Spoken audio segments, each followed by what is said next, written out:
வணக்கம் ஃப்ரெண்ட்ஸ். லட்சுமி அம்மா அவர்கள் எழுதிய அடுத்த வீடு, அத்தியாயம் 45. மிக வேகமாக தெருக்களை கடந்து ஓடிய அசோகனது கார் அவன் வசித்து வந்த ஹோட்டலின் வாயில் முன்னால் வந்து நின்றது. கதவை திறந்து கொண்டு இறங்கிய அவன் வராந்தாவில் அமர்ந்திருந்த ஹோட்டல் நண்பர்களுக்கு ஒரு பெரிய கும்பிடு போட்டுவிட்டு வழக்கமான மிடுக்குடன் பாதரட்சை ஒலிக்க உள்ளே சென்றான். சற்று முன் பழனியப்ப கவுண்டர் பங்களாவில் நடந்த சிறு காட்சியை காண நேரிட்ட யாரும் அவன்தான் அசோகன் என்ற ஒரு காலும் ஒப்புக்கொள்ளவே மாட்டார்கள். மனோன்மணியுடன் ஏற்பட்ட விரோதத்தினால் மனக்கசப்போ அவமானமோ பதட்டமோ ஏதுமின்றி அபாரமானதொரு உற்சாகத்துடன் காணப்பட்டான் அவன். அதற்கு காரணமும் இருந்தது. தன் பொருளாதார நிலை உயர உதவியாக மனோன்மணியிடம் நட்பு கொண்டு ஒரு வழியாக பழனியப்ப கவுண்டர் வீட்டு கல்யாணத்தில் தன் காரியத்தை சாதித்து கொண்டு விட்டான். அதற்கு மேல் அவனுக்கு அவளது சிநேகம் கட்பாறை போல் பெரும் சுமையாகவே தோன்றியது. மேலும் சமீப காலத்தில் நடனமணி ரமாதேவியின் நட்பு கிடைத்ததிலிருந்து அவன் மனம் வேறு ஒரு பெரிய திட்டத்தை மானசீகமாக முக்கால் பாகம் நிறைவேற்றியிருந்தது. அந்த திட்டம் உண்மையில் பூர்த்தியானால் அவன் தன் பிற்காலத்தில் பொருளாதார நெருக்கடி என்பதே இல்லாமல் மிகவும் சந்தோஷமாக வாழ இயலும். அப்படிப்பட்ட உன்னதமான திட்டத்திற்கு மனோன்மணி பெரும் முட்டுக்கட்டையாக இருந்தாள். அவளை எப்படி ஆகிலும் உதறிவிட்டு முன்போல் சுதந்திர புருஷனாக்கிவிட வேண்டும் என்று அவன் சில தினங்களாக துடித்து கொண்டிருந்தான். தானே முற்றுப்புள்ளி வைத்து வலிவில் ஏற்பட்ட இந்த விவாதம் அவர்கள் சிநேகிதத்திற்கு தானே முற்றுப்புள்ளி வைத்தது.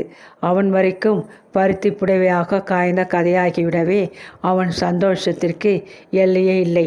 விட்டது சனியன். இந்த வயதில் இவளுக்கு கல்யாணம் ஒன்றுதான் பாக்கியாக இருந்தது. ஆசையை பார் ஆசை என்று தனக்குள் மனோன்மணியை மிகவும் இகழ்ச்சியாக பேசி மகிழ்ந்தவனும் மாடிப்படிகளை மின்னல் வேகத்தில் கடந்து தன் அறைக்கு முன் வந்தான். ஹோட்டலில் தங்கியிருந்த வேறு மனிதர்களுக்கு காலை பலகாரமும் காஃபியும் தட்டிகளில் சுமந்து கொண்டு வேகமாக வராந்தாவில் சென்று கொண்டிருந்த ஹோட்டல் பையன்களில் ஒருவன் அவனை கண்டதும் நின்று, சலாம் சார், இதை ஐயா உங்களிடம் கொடுக்க சொன்னார் என்று ஒரு காகித உரையை நீட்டினான். 3 மாத ஹோட்டல் வாடகையும் சாப்பாட்டு செலவும் சேர்ந்து 300 ரூபாய்க்கு முதலாளி ஒரு பில் அனுப்பியிருந்தார். அக்கிரமம், ஒரு நாள் கூட இந்த ஹோட்டலில் நான் கை நனைத்ததே இல்லை என்று உரத்து கூறிய அசோகன் தன் வெண்பற்கள் தெரிய அலட்சியமாக நகைத்துவிட்டு, பையா, ஓடி போய் சூடாக ஒரு கப் காஃபி கொண்டு வா. பில் பணத்தை வசூலிக்க உங்கள் கேஷியரை இப்படி வர சொல், எனக்கு வேலை கிடைக்கிறது என்றான். அறை வழக்கம் போல் தாறுமாறாக கிடந்தது. சோபாவின் மீதும் படுக்கை மீதும் அவ்வப்பொழுது கயிற்று எடுத்து எரிந்துவிட்டு சென்றிருந்த கோட்டுகளும் நிஜார்களும் மலை போல் குவிந்து கிடந்தன. பாதி எரிந்து அணைந்த சிகரெட் துண்டுகள் தரை முழுவதும் அலங்கரித்து கொண்டு அறையை மேலும் அசுத்தப்படுத்தி கொண்டிருந்த தன் ஆடைகளை மடைக்க பொழுதின்றி அப்படியே கீரையை போல் அள்ளி கட்டில் கடையிலிருந்த பெரிய பெட்டிக்குள் திணித்தான். சுவர் ஆணையில் தொங்கிய படங்கள், டைகள் இவைகளை வேகமாக பொறுக்கி பெட்டிக்குள் சேர்த்து கொள்வதை கண்ணுற்ற கேஷியருக்கு அதை அவன் வீட்டுக்கு விட்டு செல்கிறான் என்பது விளங்கிவிட்டது.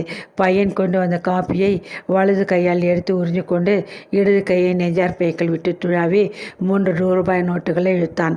அசோகன், இந்தாரும், என் கணக்கை தீர்த்து விடுங்கள், நான் இப்பொழுதே அறையை காலி செய்து விடுவேன் என்றான் மிகவும் அமுத்தலாக. அவன் அளித்த அதே அலட்சிய தோரணியில் கேஷியரும் அப்பணத்தை பெற்றுக்கொண்டு, இது கடந்த மாதங்களுக்கு உண்டான பில் தொகை, இப்பொழுது மாதம் பிறந்து 6 தேதியாகிறது, அதற்கு பிறகு எக்ஸ்ட்ரா காஃபி, பால், பலகாரம் சாப்பிட்ட பில் 30 ரூபாய்க்கு என்று இழுத்தான். பீடா, சிகரெட்டு, சோடா, அந்த பில் வேறு என்று பையன் ஜாடையாக சமயத்திற்கு ஞாபகப்படுத்தினான். சரி, எல்லாவற்றிற்கும் எடுத்துக்கொண்டு சீக்கிரம் ரசீதை அனுப்பி வையுங்கள் என்று இன்னொரு 100 ரூபாய் நோட்டை பையில் இருந்து இழுத்து அவன் முகத்தில் எரியாத குறையாக அசோகன் கொடுத்துவிட்டு வாசனை எண்ணெய் தடவிய தன் சிகையை கண்ணாடி முன் அலங்கரித்து கொள்ள தொடங்கினான். பெட்டி மற்ற சாமான்கள் அனைத்தையும் கொண்டு ரமாவின் பங்களாவில் போட்டுவிட்டு சாயங்காலம் 6 மணிக்கு பட்டினம் செல்லும் வண்டியில் புறப்பட்டு என்று தனக்குள் முன்முனைத்த அவன் தன் வருங்கால வாழ்க்கையை எண்ணி ஆனந்த பரவசமடைந்து தனக்குள் புன்முறுவல் செய்து கொண்டான். அவனது வருங்கால திட்டம் அவனது 7 தலைமுறைக்கு போதுமானதான ஒரு பிரம்மாண்டமான ஏற்பாடாகும். நாட்டியமணி ரமாதேவிக்கு உண்மையிலேயே 19 வயது தான் ஆகி கொண்டிருந்தது. செழுமையான அழகிய தோற்றம், நல்ல முகவிட்டு, இத்துடன் நன்றாகவும் ஆடத் தெரிந்திருந்தது. அவளோடு தக்க பக்கவாத்தியங்களுடன் மேல் நாடுகளுக்கு ஒரு நாட்டிய யாத்திரை செய்துவிட்டால் பணத்தை மலை போல் குவித்துவிட முடியும். அத்துடன் அப்படியே ஹாலிவுட் முதலாளி ஒருவரை மடக்கி போட்டு ஒரு வர்ண படமும் தயாரித்துவிட்டால் பிறகு பண வருவாயை கேட்க வேண்டியதில்லை. இவ்வளவிற்கும் ரமாதேவியின் தாயார் என்று சொல்லப்பட்ட ஒரு கிழக்கோட்டான் எதிரியாக வந்து முளைத்து சில தினங்களாக மகளுக்கு அசோகன் மீது நம்பிக்கைக்குரிய பல சூழ்ச்சிகள் செய்து கொண்டிருந்தாள். இந்த முறை அசோகன் அந்த கிழவியை ஜெயித்துவிட ஒருவித ஏற்பாடும் செய்திருந்தான். அவனது திட்டப்படி ரமாதேவி அன்றிரவு ஒருவருக்கும் தெரியாது அவனுடன் புறப்பட்டு பம்பாய் சென்று விடுவது. அங்கே அவன் அவளை திருமணம் செய்து கொண்டு விடுவது. திருமணத்திற்கு மதம் தடங்கல் செய்யும் என தோன்றினாய் வேண்டாத அந்த மதத்தை கனப்பொழுதில் உதிரி எறிந்து விடுவது என்பதுதான் அந்த திட்டம். அசோகனது அழகில் மயங்கி அவனது பேச்சுகளில் சுக்கி தன் உள்ளத்தை பறிகொடுத்து விழுந்த ரமாதேவி தன் விலையுயர்ந்த நகைகளுடனும் கொஞ்சம் ரொக்க பணத்துடனும் அவனுக்காக காத்திருப்பதாக வாக்களித்திருந்தாள். ரமாதேவியிடம் நட்பு கொள்ளத் தொடங்கியதிலிருந்து அசோகனுக்கு காலை மாலை இரு வேளைகளிலும் அவள் வீட்டில்தான் சாப்பாடு, ஸ்நானம் எல்லாம் நடைபெற்றன. ஆதலினால் ஹோட்டலை காலி செய்துவிட்டு நேரே புது மாப்பிள்ளை போல ஜம்மென அவள் வீட்டில் போய் தங்க அவனுக்கு எவ்வித தடங்களும் இருக்கவில்லை. விரைவாக தன் அலங்காரத்தை முடித்து கொண்ட அசோகன் தன் சாமான்களுடன் ஹோட்டலை விட்டு புறப்பட்டான். அடுத்தபடியாக அவன் செய்ய வேண்டிய ஒரு முக்கிய வேலை இருந்ததினால் நேரே தன்னுடைய காரை அசோகா ஷூ மார்ட்டிற்கு செலுத்தினான். வண்டி நின்று இறங்கி அவன் உள்ளே வந்தபொழுது காலையில் கடை திறந்து கொஞ்ச நேரமே தான் சென்று இருந்ததினால் வாடிக்கையாளர்கள் யாரையும் அங்கே காணவில்லை. முதலாளி ஆசனத்திலே அமர்ந்திருந்த சோனாசலம் அசோகனை பாராதவன் போல் மிகவும் அசட்டையாக இருந்தான். நகரத்திலே வந்து கைப்பொருளை கண்டபடி செலவிட்டு ஆண்டியாகும் நிலைமை சமீபத்தை விட்டிருந்த சோனாசலம் சரிக அங்கவஸ்தத்தை விட்டு அசோகன் போல் புஷ்கோட்டு, கருப்பு கண்ணாடி, நிஜார் இவைகள் அணிய கற்றுக்கொண்டதுடன் அசோகனைப் போலவே அதட்டலாக பேசவும் மிரட்டவும் கூட கற்றுக்கொண்டு விட்டிருந்தான். சோனாசலம் இழிப்படைந்து விட்டான் என்பதை பல நாட்களுக்கு முன்பே உணர்ந்து கொண்டு விட்டிருந்த அசோகன் அவனது அசட்டையை பாராட்டாமல் அதே சமயம் தன் கௌரவத்தை விட்டு கொடுத்து கொள்ளாமல் தலுக்காக அவன் அருகே சென்று, மிஸ்டர் சோனாசலம், உங்களிடம் ஒரு வார்த்தை பேச வேண்டும் என்று ஆரம்பித்தான். அதற்கு முன்பே தயாராக இருந்தவன் போல் சோனாசலம் தலையை வேடிக்கை திரும்பி, மிஸ்டர் அசோகன், உங்கள் வேலை கம்பெனிக்கு லாபமோ முதலீடு அளிக்காதனால் உங்களை நீடித்து இங்கே வைத்துக்கொள்ள விரும்பவில்லை. அதனால் உங்களை இந்த மாத இறுதியிலே நீக்கிவிட தீர்மானமிக்கிவிட்டது என்றான் சிறிதும் தயவின்றி. இதை கேட்ட அசோகனது ரத்தம் கொதித்தது. புஷ்ஷினி வெளியே ஊதிக்கொண்டு நின்ற புஷ்கோட்டிற்குள் கொத்தவரங்காய் போல் காய்ந்து கிடந்த சோனாசலத்தின் உடலை ஒரே பிடியில் பிடித்து நூறுக்க வேண்டும் போல் சினம் பொங்கி கொண்டு வந்தது. இவ்வளவு பிரபலமாக அசோகா ஷோ மாட்டாவதற்கு காரணபூதமாக இருந்த தன்னை அவன் டிஸ்மிஸ் செய்வதா என எண்ணி பற்களை கடித்து கொண்டான். இறுதி வரை பார்ப்பானேன், இன்றைய இப்பொழுதே நீக்கிவிடுங்கள். ஆனாலும் சோனாசலம், உங்களுக்கு நன்றி என்பது கடுகளவும் இல்லை என்பதை மட்டும் நான் சொல்லாமல் போக முடியவில்லை என்று கோபமாக பேசினான் அசோகன். நன்றிக்கின்றி என்று பெரிய வார்த்தைகள் போட வேண்டாம். அந்த வார்த்தைக்கு என்ன அர்த்தம் என்பதே தெரியாத பிரகஸ்பதி நீ. மரியாதையாக சீக்கிரம் இங்கிருந்து போய்விடு என்று கூறிவிட்டு மேஜை மீதிருந்த பணியை சோனாசலம் ஓங்கி அடித்தான். காக்கி சட்டையும் இடையில் பல உரையில் கத்தியும் அணிந்து இரு கூர்கா சேவர்கள் சலாம் அடித்து கொண்டு வந்தனர். அவர்கள் தன்னை கழுத்தை பிடித்து தள்ளும் முன் பேசாது போய்விடுவதுதான் கௌரவம் எண்ணி கனப்பொழுதில் உணர்ந்து கொண்ட அசோகன் சோனாசலத்தை எரித்து விடுகிறவன் போல் விரைத்துவிட்டு வேகமாக வெளியே ஓடி தன் காரில் ஏறிக்கொண்டான். சோனாசலம் செய்த அவமானத்தை மறக்க சில மணி நேரம் காரில் ஊரை சுற்றி பவனி வந்தான் அசோகன். பிறகு தன் பம்பாய் பயணத்திற்கு வேண்டிய சில சாமான்களை கடைகளில் வாங்கி காரில் காரில் ஏற்றிக்கொண்டான். ஒரு சிறு தோல் பெட்டியில் ரொக்க பணம், மனோன்மணியிடம் அபகரித்த நகைகள் இவைகளை எடுத்து தனியாக அடக்கம் செய்து அதை பத்திரமாக காரின் பின்புறத்தில் வைத்து பூட்டிவிட்டு நேரே வண்டியை ரமாதேவி பங்களாவிற்கு செலுத்தினான். லொல் லொல் என தன்னை பார்த்து குறைத்து வரையாற்ற குச்சி நாயை தடவி கொடுத்து சமாதானப்படுத்திவிட்டு உள்ளே பிரவேசித்தான். ஹாலுக்குள் விரித்து கிடந்த இரத்தன கம்பளத்தின் மேல் பகல் போஜனத்திற்கு பிறகு அலங்கோலமாக உருண்டு கொண்டு கிடந்தாள் ரமாதேவியின் தாயார். வழக்கம்போல் அசோகனை கண்டதும் அவள் தன் பொக்கை வாய்க்காட்டி புன்முறுவல் செய்யவில்லை. உதட்டை குவித்து சலிப்புடன் சூழ் கொட்டிவிட்டு அவள் முகத்தை திருப்பிக் கொண்டு தூங்குவது போல பாவனை செய்தாள். அசோகன் அவளை அலட்சியம் செய்யவில்லை. நேரே உள்ளே மினுக்காக சென்றான். ஸ்நான அறைக்கு சென்று குழாயை திரும்பிவிட்டு நன்றாக ஸ்நானம் செய்தான். மாடி அறையிலே சென்று பீரோவை திறந்து தான் வைத்துவிட்டு போன ஆடைகளில் சிலவற்றை சேர்த்து உடுத்தி கொண்டான். சமையல் அறைக்கு சென்று இலை போடு என்று வேலையாளை அதட்டி பரிமாற செய்து சாப்பிட்டான். காப்பியை எடுத்துக்கொண்டு வந்து எழுப்பினால் போதும் என்று உத்தரவிட்டுவிட்டு மாடி அறைக்கு சென்று கட்டிலில் படுத்து கொண்டு தூங்க ஆரம்பித்தான். எவ்வளவு நேரம் நித்திரை தேவியின் வசம் அவன் இருந்தானோ அவனுக்கே தெரியாது. ஏதோ பேச்சு குரல் கேட்டு விழித்து கொண்ட பொழுது நன்றாக இருட்டிவிட்டது என்பதை உணர்ந்தான். ரயிலுக்கு நேரமாகிவிட்டதா என திடுகிட்டு எழுந்து விளக்கை ஏற்ற கையை நீட்டினான். அப்போது வெளியே வராந்தாவில் ரமாதேவியின் தாயார் யாருடனோ சிறு குரலில் பேசுவது நன்றாக கேட்டது.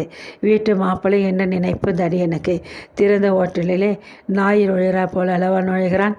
எல்லாம் அந்த குட்டி கொடுத்த இடம் என்று அழுத்து கொண்டாள். அதுக்கு மேல் அவர் மேலே ஆசை வந்துடுச்சு. நம்ம பேச்சைக்கு இனி கேட்குமா என்று யாரோ ஒரு மனிதன் பதில் சொல்வதும் கேட்டது. அசோகனுக்கு இந்த கட்டத்தில் பயமாக இருமல் வந்திடவே தாயாரின் பேச்சு பட்டென்று நின்றுவிட்டது. விளக்கை ஏற்றினான் அசோகன். மணி இரவு 8 என்பதை கண்டதும் திடுகிட்டு அவசரமாக வெளியே வந்தான். ரயிலுக்கு புறப்பட நேரமாயிற்றே, இந்த அசட்டு பெண் இன்னும் ஒரு தகவலும் அனுப்பி வைக்கவில்லை என்று அவனுக்கு ஒரே பரபரப்பு. ஹாலில் பிரகாசமாக ஒரு விளக்கை எரிந்து கொண்டிருந்தது. அதற்கு மேல் ரமாதேவியின் தாயின் முகத்திலே பிரகாசமானதொரு புன்னகை மலர்ந்திருந்தது. தம்பிக்கு நல்ல தூக்கம். காப்பியை எடுத்துக்கொண்டு போய் எழுப்பலாம்னு நான் தான் உத்தரவு போட்டேன்.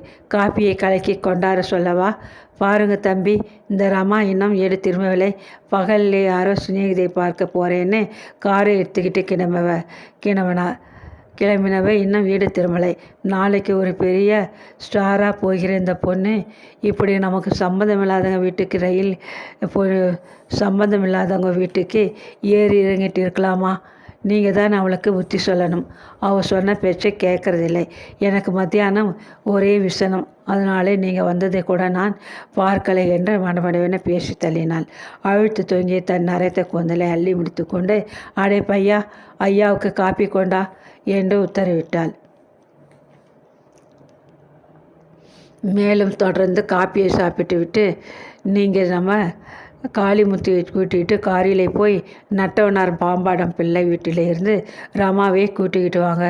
அவங்க வீட்டில் இல்லாட்டி அந்த பொண்ணு ஜெயந்தி பாய் வீட்டிலே இருப்பாள். அங்கே இல்லாட்டி நம்ம ரோடியா சுந்தர்தனா வீட்டிலே இருப்பாள். எங்கிருந்தாலும் நீங்கள் போய் கூட்டி வந்தால் நல்லா ஒரு டோஸ் கொடுங்க. பெத்த பொண்ணு இப்படி சொன்ன பேச்சை கேட்காமல் இருக்கிறதை பார்த்து எனக்கு வயிறு பற்றிக்கிட்டு வருது. ஏன்னோ நீங்கள் தான் அதற்கு ஒரு வழி பண்ணணும் என்று கூறிவிட்டு புடவை தலைப்பால் முகத்தை மூடிக்கொண்டு அழத் தொடங்கினாள். வேலைக்கார பையன் கொண்டு வந்த காப்பியை அவசரமாக வாங்கி பருகினான் அசோகன். வருத்தப்படாதீங்க, இதை போய் ரமாவை கூட்டி வரேன் என்று சமாதானப்படுத்திவிட்டு கிளம்பினான். கண்களை துடைத்து கொண்ட கிழவி பின்னால் ஓடி வந்த அடே காளிமுத்து, ஐயாவோட கூட போ, சீக்கிரம் வண்டியை நீ ஓட்டு, ஐயா களைப்பாக இருக்கிறார் என்று உபசாரம் செய்தாள். வண்டி வேகமாக சந்துகளிலும் தெருக்களிலும் ஓடியது. அசோகனுக்கு ஏனோ தூக்கம் கண்களை சுழற்றியது. எவ்வளவு முயற்சித்தும் அவனால் விழித்து கொண்டு இருக்க முடியவில்லை. பங்களாவில் நின்று புறப்பட்ட சில நொடிகளில் அவன் குரட்டை விட்டு கொண்டு தூங்க ஆரம்பித்தான். இடி இடித்தது போன்ற பயங்கரமான சப்தத்தை கேட்டு திடுக்கிட்டு விழித்து கொண்டு பார்த்தபோது அசோகனுக்கு தூக்கி வாரி போட்டது. அப்பொழுது இரவு ஒரு நடுஜாமம் போல் இருக்கும். நகரத்திற்கு வெகு தொலைவில் வந்துவிட்டோம் என்று நொடி பொழுதில் உணர்ந்து கொண்டு ஆசனத்தினின்றும் நிமிர்ந்து உட்கார்ந்தான். இன்னும் தூக்கம் என்ன? இறங்க என்று அதட்டிய குரலை கேட்டு மேய்சிலிருத்து போனான். தன்னையும் காளிமுத்துவையும் தவிர யாருமில்லாத வண்டியில் எங்கிருந்து 4-5 தடியர்கள் வந்து முளைத்தார்கள் என அவனுக்கு ஒரே ஆச்சரியமாக இருந்தது. ஐயாவை கையிலாக கொடுத்து இறக்கப்பா என ஏளனமாக பேசிய மீசைக்கார ஆசாமி உடுமை நிகர்த்த தன் கரத்தை அசோகனது பாடுபட்டறியாத மென்மையான தோல் மீது ஓங்கி வைத்தான். கனவல்ல, எல்லாம் நிஜம்தான் என்று உடம்பில் ஏற்பட்ட வலியினால் உணர்ந்து கொண்ட அசோகன் வண்டியை விட்டு கீழே இறங்கினான். காளிமுத்து, என்ன இதெல்லாம் என்று ஒன்று புரியாதவன் போல் அதட்டி கேட்டான். காளிமுத்து மச்சானா, அமுத்தல் பேச்சை பாரு என்று கேலியாக பேசிய ஒரு முரடன் ஓங்கி ஒரு குத்து அவன் முதுகில் விட்டான். ஐயோ, அட பாவிகளா, நீங்கள் எல்லோரும் சதி செய்து என்னை கூட்டி வந்து என்று அசோகன் நோவு தாங்காது அலறி முடிக்கப்போன், அதிகமாக பேசாதே, பின்னாடி வருத்தப்படுவேன். சுட்டி விடுகிற சூரப்புலியை பார், பொம்பளைகளை ஏமாற்றிக்கிட்டு தின்னாப்பில் எங்களையும் நினச்சிக்கிட்டியா? போட்டேனா மண்டைகளை மூளை சிதறிடும் என்று பயங்கரமாக கரிஜித்த முரடன் ஒருவன் அவனை ஒரு நெட்டாக நெட்டி அருகில் இருந்த ஒரு மரத்திற்கு இழுத்து சென்றான். ஐயோ, உதவி செய்யுங்கோ, திருடன் திருடன் என்று அசோகன் திடீரென்று கூச்சலிடுவதைக் கண்ட அவர்கள் அனைவரும் பாய்ந்தோடி வந்து ஆளுக்கு ஒன்றாக ஒரு அறை வைக்கவே வழி தாழ முடியாத அசோகன் கடைசியில் மூர்ச்சித்து போனான். நினைவு வந்து கண்களை விழித்து பார்த்தபோது சூரியன் உதயமாகி சூழென வெயில் வீசிக்கொண்டிருப்பதை அசோகன் கண்டான். ஆடு மேய்க்க சென்று கொண்டிருந்த இடையன் ஒருவன் புளிய மரத்தில் கட்டுண்டு வாயில் துணி திணிக்கப்பட்டு மூர்ச்சையாக்கி கிடந்த மனிதன் மீது இரக்கம் கொண்டு கட்டை அவிழ்த்துவிட்டு தான் கையில் கொண்டு வந்து சென்ற கலையத்திலிருந்து மோரை பருக கொடுத்து உதவினான். கொழுக்கட்டை போல் சிவந்து வீங்கியிருந்த உடல் காயங்களை பரிதாபமாக பார்த்து கொண்ட அசோகன் தன் சூழ்நிலையை ஆராய்ந்தான். நகரத்திற்கு வெகு தொலைவில் இருந்த ஒரு கிராமத்தின் மயான பூமி அது. கடிகாரம், மோதிரம், பணம் அனைத்தையும் திருதி கொண்டு விட்ட அம்முரடர்கள் காரை என்ன செய்தார்களோ என்ற கலவரத்துடன் சுற்றுமுற்றும் பார்த்து அவன் திடுக்கிட்டு போய்விட்டான். எல்லாவற்றையும் அபகரித்து கொண்டு சென்ற அந்த முரட்டு பாவிகள் காரை ஒரு மேட்டின் மீது தள்ளி நெருப்பை வைத்துவிட்டு போயிருந்தார்கள். அக்னி பகவான் பசியை தணித்தது போக எஞ்சி நின்ற சக்கர வளையங்களையும் தகர தட்டங்களையும் கண்ட அசோகனின் இருதயமே வெடித்துவிடும் போல் இருந்தது. என்ன சாமி? இரக்கமாக துக்கம் விசாரித்த இடையனின் குரல் அவன் காதுகளில் விழவே இல்லை. கலிங்கத்து போருக்கு பிறகு போர்க்களத்திலே வந்து நின்ற அசோக சக்கரவர்த்திக்கு ஞானோதயம் ஏற்பட்டது என சரித்திரக்காரர்கள் விவரிக்கின்றனர். உடல் நோக உதை வாங்கி கைப்புறல் அனைத்தையும் இழந்து மிகவும் பரிதாபகரமாக இருந்த தம் நவீன அசோகனுக்கு அந்த மயான பூமியில் ஒரு ஞானோதயம் பிறந்தது. எல்லோரையும் சில காலம் ஏமாற்றலாம், சிலரை எப்பொழுதும் ஏமாற்றலாம், ஆனால் எல்லோரையும் எப்பொழுதும் ஏமாற்றி கொண்டிருக்க முடியாது என்பதுதான் அவன் அறிவில் உதயமான உண்மை. அவனது நாராக கிழிந்து போயிருந்த நிஜார் பையில் கையை விட்டு துழாவினான். முரடர்கள் விட்டு போயிருந்த காலனா நாணயம் மட்டும் அதில் கிடந்தது. ஊரை ஏமாற்றும் பிழைப்பை இத்துடன் விட்டு ஏதாவது நாணயமான தொழிலில் ஈடுபட்டால்தான் என்னை பிழைக்க முடியும் என்று தனக்குள் எண்ணியவனாய் எழுந்து அவன் வேகமாக கால் சென்ற திசையில் நடக்கலுற்றான்.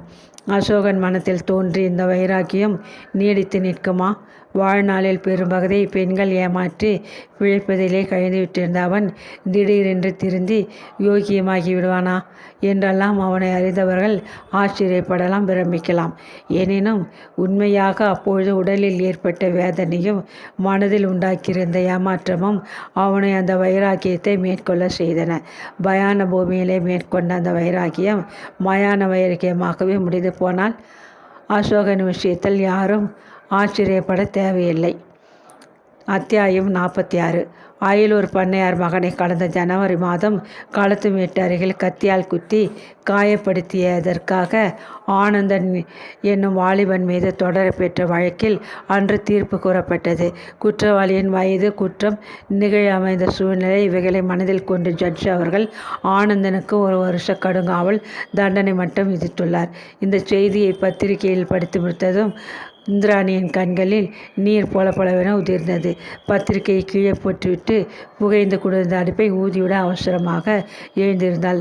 அம்மா இந்திராணி என்று மெல்லியதாக அழைத்த வண்ணம் வாயிற்படியில் வந்து எட்டி பார்த்த பங்காரம்மாள் இந்திராணியை மேலும் கீழும் ஆராய்ச்சி நோக்குடன் ஒருமுறை உற்று கவனித்துவிட்டு லேசாக பெருமூச்சிருந்து கொண்டாள். கண்களை சட்டென துடைத்து கொண்ட இந்திராணி, அம்மா கூப்பிட்டீர்களா என பணிவுடன் வினவினாள். ஆமாம் இந்திராணி, நேற்றிரவே சொல்வதற்கு மறந்து போனேன். இன்று இரவு நம் வீட்டில் சாப்பிட 4-5 நண்பர்களை அழைத்திருக்கிறேன். போன தடவை நம் வீட்டிற்கு வந்திருந்த விருந்தாளிகள் நீ வைத்திருந்த புதிய மசாலா குழம்பை பெரிதும் ரசித்தார்கள். இன்றிரவு விருந்திற்கும் நீ அதையே செய்துவிட வேண்டிய காய்கறி மற்றும் சாமான்களை வேலையாளிடம் எழுதி கொடுத்து அனுப்பு. செலவுக்கு தேவையான பணத்தை என்னிடம் கேட்டு அவனை வாங்கி கொள்ளச் சொல். விருந்திற்கு என்னவெல்லாம் தயாரிப்பது என்பது உனக்கு தெரிந்திருப்பதால் நான் எதுவும் சொல்ல தேவையில்லை என்று மனமிடவென்று பேசிய அந்த மூதாட்டி சற்று நிறுத்திவிட்டு அவளது முகத்தை அன்பாக பார்த்து புன்முறுவல் செய்தாள். பிறகு தொடர்ந்து, இந்திராணி, நீ எவ்வளவு நன்றாக சமைக்கிறாய் தெரியுமா? நீ எனக்கு கிடைத்தது பெரிய அதிர்ஷ்டம் என கருதுகிறேன். சமையலுடன் வீட்டையும் அழகாக வைத்து கொள்ள உனக்கு தெரிந்திருக்கிறதே. இவ்வளவு திறமையுள்ளவனை மணந்து கொள்ளப் போகிறவன் பெரும் பாக்கியசாலிதான். யாருக்கு கொடுத்து வைத்திருக்கிறதோ என்று கூறிவிட்டு பதிலுக்கு காத்திராமல் அங்கிருந்து சென்று விட்டாள். எரியும் அடுப்பில் விறகு குச்சிகளை வைத்து கொண்டிருந்த இந்திராணியின் கைகள் நடுங்கின. கண்களில் பிரவாகமாக பெருகிய கண்ணீர் கன்னங்கள் மீது வழிந்து நெஞ்சை சுட்டுது. அண்ணா, என்னை மன்னித்து கொள்ளுங்கள். பாவி, என்னால் உங்களுக்கு அவமானமும் சிறை தண்டனையும் அல்லவா கிட்டியிருக்கின்றன அண்ணா என்று தனக்குள்ளே அவள் துயர மிகுதியினால் இந்திராணி விக்கி அழுதாள். ஆனந்தன் வழக்கு சம்பந்தமான செய்திகளை விடாத அவளுடன் கடந்த சில நாட்களாக படித்து கொண்டு வந்தாள் அவள். அன்று காலை வந்த செய்தியை படித்த பின்பு அவளுக்கு லாரி மோதியும் மரணமடையாது இன்னும் ஏன் ஜீவித்து கொண்டிருக்கிறோம், எதற்காக இந்த பயங்கர துன்ப வாழ்க்கை என்ற மனம் கசந்து போய்விட்டது. ஆமாம், லாரி மோதண்டு தன் நினைவின்றி மயக்கமடைந்து போன இந்திராணி இறந்து போகவில்லை. இயற்கை அவளிடம் கருணை கொண்டு அவளது வாழ்க்கையை ஏனோ நீடிக்க செய்தது. அன்று மாலை கண்களை விழித்து கொண்டு பார்த்த பொழுது இந்திராணி தான் ஒரு ஆஸ்பத்திரி கட்டிலில் நெற்றியிலும் கையிலும் கட்டுகளுடன் படுத்திருப்பதை உணர்ந்தாள். நடுத்தெருவில் காயங்களுடன் நினைவின்றி கிடந்த அனாதை பெண்ணை கண்டு யாரோ சில வழிபோக்கர்கள் இறக்கமுற்று வந்து அருகில் இருந்த ஆஸ்பத்திரியில் அனுமதித்து விட்டு சென்று விட்டிருந்தனர். பலத்த காயங்கள் இல்லாததினால் ஆஸ்பத்திரியில் சில தினங்களே அவளை இருக்க அனுமதித்தனர். லாரி விபத்து ஏற்பட்ட 10வது நாள் ஆஸ்பத்திரி வார்டில் இருந்த நர்ஸ் அவளை அன்று தினம் வீட்டிற்கு அனுப்ப உத்தேசித்து விட்டதாக சொன்னாள். ஆஸ்பத்திரி நின்று வெளியே செல்ல வேண்டும் என்ற விஷயத்தை அறிந்ததும் இந்திராணிக்கு மேலே என்ன செய்வதென்றே விளங்கவில்லை. வீட்டை விட்டு ஓடிவிட்டாள் என்ற அவசலுக்கு இலக்காகிய பின்பு திரும்ப வீட்டிற்கு செல்ல அவளுக்கு தைரியம் இருக்கவில்லை. தன்னந்தனியலாக முன்பின்ன தெரியாத அந்த புதிய ஊரில் அவள் எங்கே யாரிடம் சென்று அடக்கலமடை முடியும்? எவ்வளவோ இடையூறுகளுக்கு நடுவில் வாழ்க்கையில் அவ்வப்போது சில நல்ல மனிதர்களை சந்திக்க முடியும் என்னும் உண்மையை இந்திராணி அப்பொழுதுதான் உணர்ந்து கொண்டாள். அவள் தங்கியிருந்த வார்டில் வேலை பார்த்து வந்த நர்ஸ் அவளிடம் விசேஷ அனுதாபமும் பிரியமும் காட்டி வந்தாள். ஆஸ்பத்திரியை விட்டு வெளியே போய்தான் ஆக வேண்டும் நிலைமை ஏற்பட்ட போது இந்திராணி தன் விதிர்த்தாந்தம் முழுவதையும் அந்த நர்ஸிடம் கூறி தனக்கு போய் தங்க எங்கும் இடமில்லை என்றும் ஏதாவது உதவி செய்தால் மிகவும் கடமைப்பட்டவளாக இருப்பேன் என்றும் உருக்கமாக வேண்டிக் கொண்டாள்.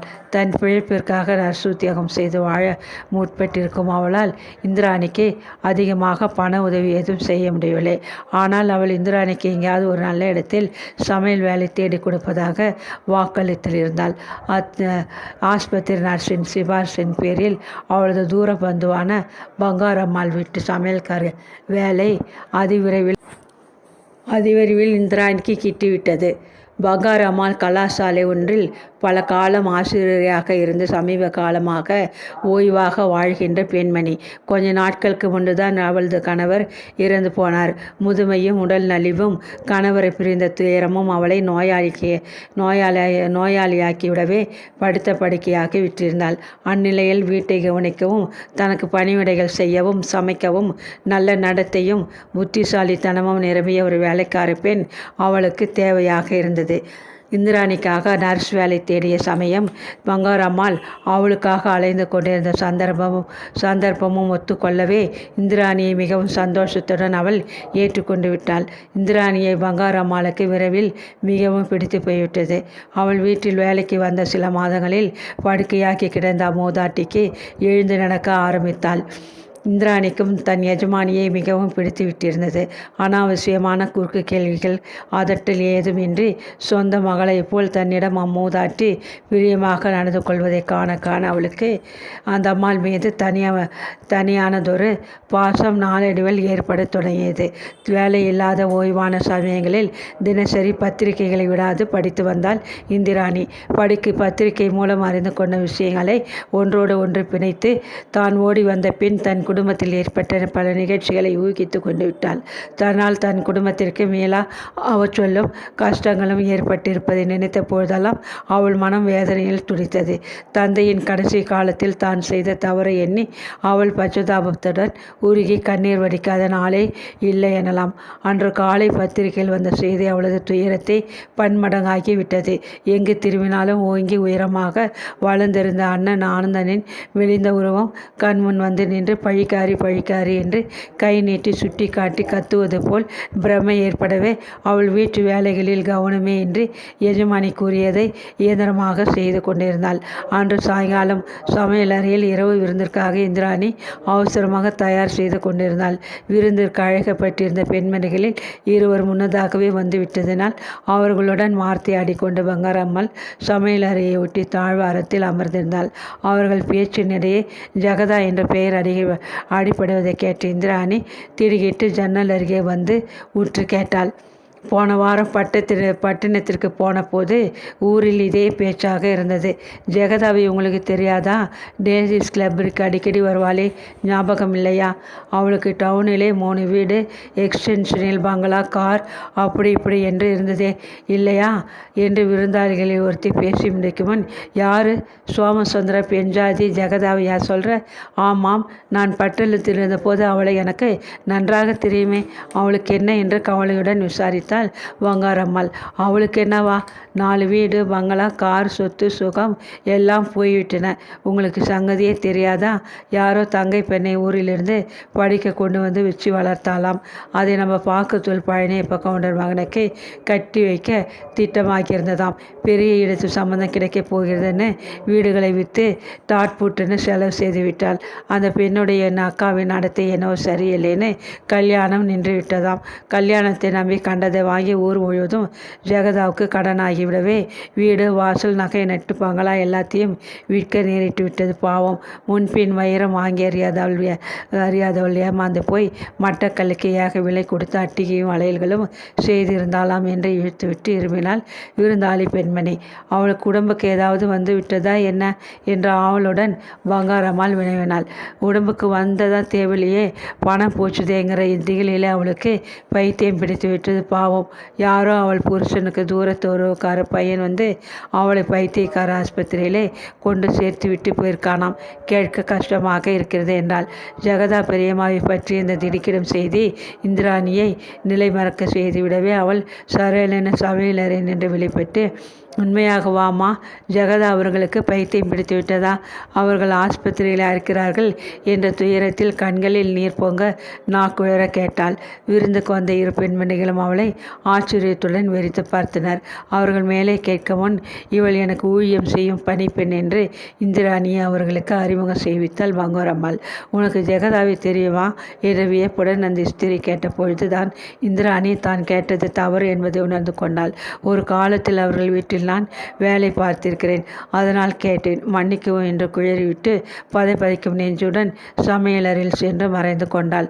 அன்று இரவு விருந்தினர்கள் சாப்பிட்டு விடை பெற்று கொண்டு சென்றதும் பங்காரம்மாள் இந்திராணியை தன் அறைக்குள் ஒரு முறை அழைத்தாள்.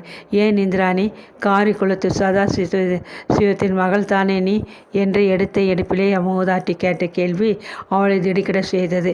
அயலூர் பண்ணையார் மகனை தாக்கி சாயப்படுத்தியதற்கு தண்டனை அடைந்துள்ள ஆனந்தன் உன் அண்ணன் தானே என்று பங்காரம்மாள் மேலே விடாது கேட்டதும் திகிலில் இந்திராணியின் நாக்கு வறண்டு போய்விட்டது.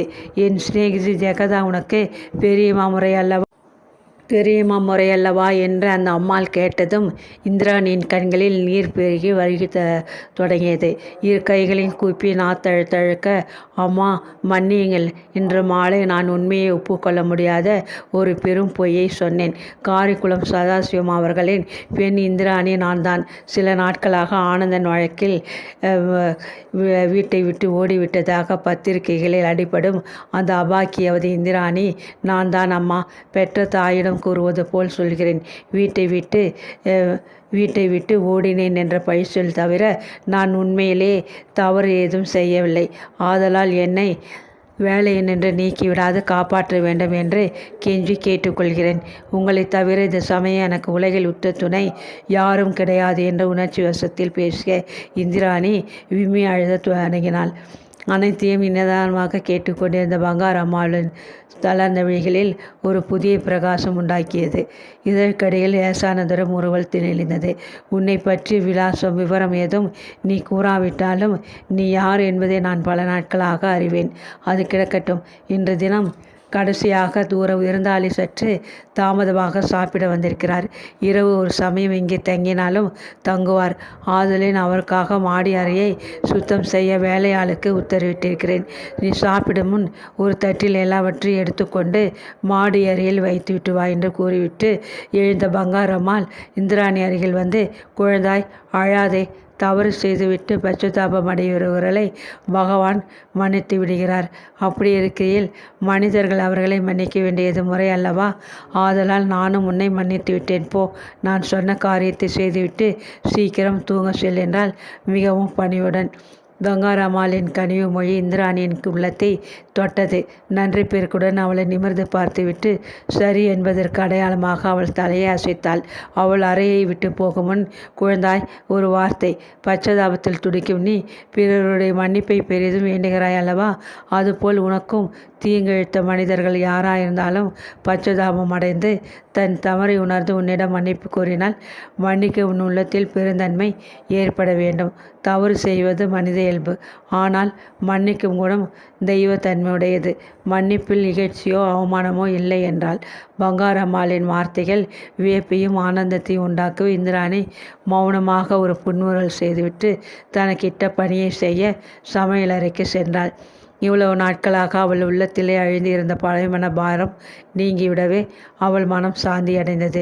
அழுது சிவந்திருந்த தன் முகத்தை கழுவிக்கொண்டு கூந்தலை சரிப்படுத்தி கொண்டு அவசரமாக ஒரு பெரிய வெள்ளித்தட்டில் உணவு வகைகளை எடுத்து நிரப்பிக்கொண்டாள். ஒரு கையில் தட்டும் மற்றொரு கையில் ஜலம் நிறைய கூஜாமல் எடுத்துக்கொண்டு மாடி அறைக்குள் சென்றாள். அங்கு ஜன்னலை நோக்கியபடி நின்று கொண்டிருந்த மனிதன் காலுடைய ஓசை கேட்டு திரும்பினான். நீங்களா என்ற ஈனக்குரலில் வியப்புடன் கேட்ட இந்திராணி பேயால் அறையப்பட்டவள் போல் கிளியுடன் வேகமாக பாய்ந்து வெளியே ஓடலுற்றாள். இந்திராணியில் தயவு செய்து நான் சொல்வதை கேள் என்று கூவிக்கொண்டு சோமசேகர் பின்னால் தொடர்ந்து வருமுன் தன் சூழ்நிலையை மறந்து வேகமாக கீழே இறங்குடைய இந்திராணி மாடிப்படிகளில் கால் இடறி கீழே விழுந்து மூச்சுத்தி போனாள். அவள் கையில் இருந்த பாத்திரங்கள் பெரும் சப்தத்துடன் படிகளில் உருண்டன.